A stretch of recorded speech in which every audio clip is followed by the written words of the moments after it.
সৃষ্টির 21 বছর পূর্তি অনুষ্ঠান। তো প্রতি বছর আমরা কবিতা চর্চা এবং নাটক চর্চার পাশাপাশি সামাজিক দায়বদ্ধতার কথা মাথায় রাখি।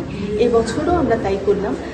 আমরা এএমসির 5 জন লেবারকে আসন্ন দুর্গাপূজার উপহার এবং 1 মাসের রেশন দিচ্ছি এবং বিশ্রামগঞ্জ স্কুলের একজন ছাত্রী যে 11-এ পড়ে, দুস্থ, সে প্রচণ্ড ভালো রেজাল্ট করেছে। প্রতি বছরই আমরা একজন ছাত্রছাত্রীকে আমরা 5,000 টাকা ডোনেট করব এবং তার সঙ্গে তার পূজা উপহার থাকছে।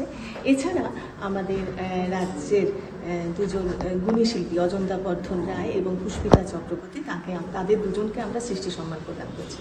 এছাড়া আমাদের বাচ্চারা তাদের অনুষ্ঠান তো রয়েছে। কে কে উপস্থিত রয়েছেন?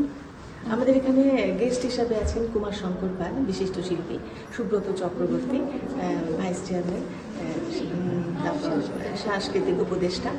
এছাড়াও রয়েছেন দীপঙ্কর বর্ধন রায়, বিশিষ্ট শিল্পী, এনারা মঞ্চে রয়েছেন।